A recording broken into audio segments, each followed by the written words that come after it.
Mheshimiwa Mwenyekiti, kama kuna kichaka serikali yenu hii imekuwa ikitumia kwa miaka yote kufanya ufisadi, ni kichaka cha umeme.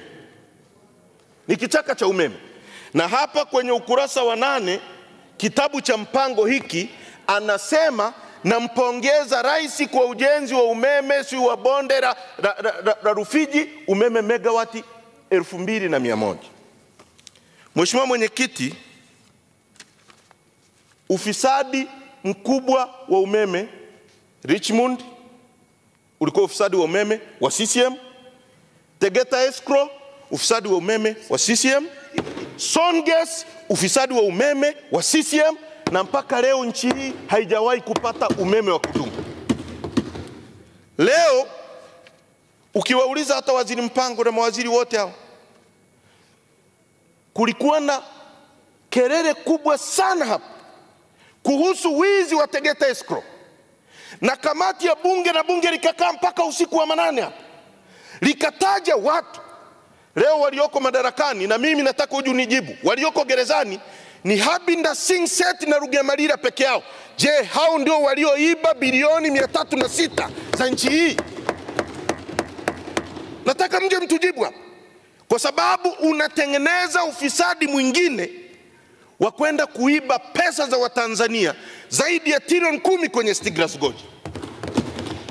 Na mimi nikuulize waziri mpango, hivi ni utaratibu wa kawaida?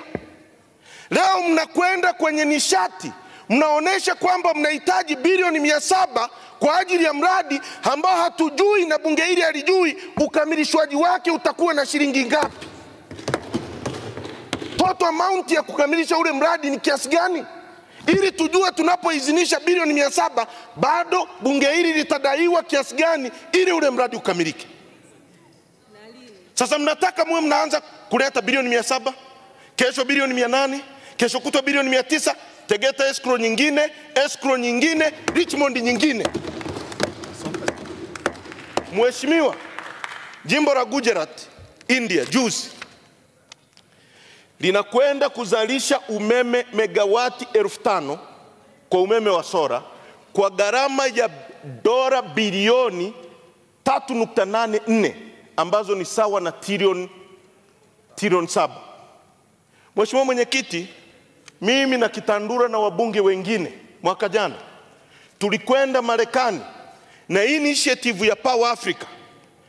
Tumekuwa na Kitandura pale na wabunge wa CCM walikuwepo hapa. Nchi hii ina potential ya umeme. Ina potential ya umeme kutoka kwenye sola, ina potential ya umeme kutoka kwenye wind. Wind peke yake, ukichukua Makambako, ukichukua Singida na ukachukua na Same, tuna uwezo wa kupata umeme megawati 24,000 mwenyekiti. Sola ambayo India wanatumia trilioni 7 kupata megawati 5,000, sisi tunakwenda kudumbukiza trilioni 10 kwenye megawati 2,100 ambazo India wamepata zaidi megawati 2,900 zaidi kwa bei ya chini ya trilioni 2. Huo umeme hautapatikana. Mtaua viumbe hai pale Seru, mtaua poli la Seru, na hamtakaa mkapata huo umeme wa megawati. Sasa mimi nataka mpango uje utuambia, dunia nzima kwenye viwanda wanatumia umeme wa solar, wanatumia umeme wa gas na wanatumia nuclear power. Wewe viwanda vyako hivi vya kutumia umeme wa maji ambao ulikuwa na bwawa la Kihansi, Hale, Mtera, hayakudumu hata miaka 30, ukajaa udongo mle na hayafanyi kazi. Utuambie, hilo bwawa lenu la Stiglas Gorge la trilioni 10 za Watanzania, lifespan yake ni miaka mingapi, ili tuweze kulinganisha hizi trilioni 10 na hilo na lifespan ya hilo bwawa. Unakuja hapo unatuambia SGR. Hamuambii Watanzania ukweli. Mapato yenu kwa mwaka mmekusanya maximumly mmepata trilioni 14. Mishahara ni trilioni 7. Deni la nje trilioni 9. Mna nakisi ya trilioni 2. Hizo pesa za SGR ambazo mnasema ni za kwenu za ndani ziko wapi? kwenye hizi trilioni 14 ziko wapi? Na muambie watu kweli. Hivi SGR mmejenga wapi hata mita moja? Tuoneshe. Mnaenda mnaweka vizimba mnazindua. Wale makandarasi mmeshindwa kuwalipa hata petroli, wameondoka. Waambie Watanzania ukweli. Unakaa hapo unakuja unatudanganya hapa eti tunamsifia rais kwa kujenga ukuta wa Mererani. Hivi watu pale wanaiba kwa mikataba au wanaiba kwa kupora Tanzanite na kuondoka naye? Wale watu ambao tuliwalalamikia, wale waliolalamikiwa na wachimbaji wadogo wa Mererani, mmewarudisha mle ndani ya ukuta. Yani ni jambo la ajabu. Sasa wamewapa nini? Mtuambie Mheshimiwa Mpango. Mtuambie kwamba mnawadanganya wa Tanzania. Leo unakuja hapo unatuambia upandishe bei ya bidhaa. Sisi kwa mfano tunaishi mpakani. Tuna advantage hiyo ya kuishi mpakani. Leo sukari kutoka Kenya shilingi 1200 Tanzania. Pale Sirari. Sukari yenu kutoka Kagera Sugar shilingi 2200. Unataka mtu wa Tarime aumie kwa expense yako? Mfuko wa simenti wa Bamburi shilingi 14,000. Mfuko wa simenti wa Twiga shilingi 22,000. Hamtaki Mtanzania wa Tarime anunue mfuko Kenya. Kama mnataka viwanda vyenu vishindane, virete simenti kwa bei competitive na ya Kenya, Watanzania wenyewe wachague watanunua wapi. Hamwezi kuzuia Watanzania kupata vitu vya bei rahisi na vyenye ubora eti kwa expense ya viwanda vya Wahindi ambavyo sio vya serikali hii. Tunachukua pesa tunaleta hapa, hatuna vituo vya afya, hatuna maji. Mheshimiwa Heche. Mheshimiwa Heche. Mheshimiwa Heche. Mwenyekiti, kwa heshima zote mimi nakuomba hebu jielekeze kwenye mswada tu. Mimi nakuomba tu. Mwenyekiti, mimi nasema hivi. Mwenyekiti, mswada huu unajadili kwamba gharama za kuhamia hapa ni kubwa mno ukilinganisha na mahitaji tulionayo.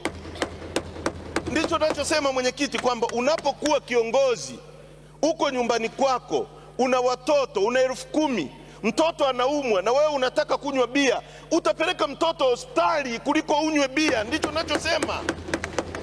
Simple. Utakuwa mzazi wa ajabu kweli kweli, mtoto wako anaumwa, wewe una 10,000 ya kununua dawa, ukaenda kunywa bia, alafu unarudi unasema bia hili ilikuwa muhimu sana kwa sababu nilikuwa na mawazo leo. Hayo ndio maamuzi yenu. Na nyie mko wengi na mnaweza kufanya spinning, mnaweza kudhibiti vyombo vya habari mkazungumza nyie peke yenu, lakini ukweli wa Mungu utasimama. Na sisi sio kizazi cha mwisho hapa Tanzania. Na mimi nataka niwahakikishie haki ya Mungu kabisa, rais mwingine atakuja atarudisha hii Dar es Salaam. Mimi nawaambia tuko hapa, Mungu atuweke wazima, kwa sababu mnafanya mambo ambayo ni unplanned. Yani mnataka bunge hili lote hili Watanzania wamewalipa posho, mmekuja kukaa hapa mnakula vizuri, mshahara wa mwalimu ni shilingi 300,000, nyewe mmelipwa hapa 300,000 kwa siku. Tunakuja kujadili vitu peti tu ambavyo vina msingi wowote kwa maendeleo ya watu wa nchi hii.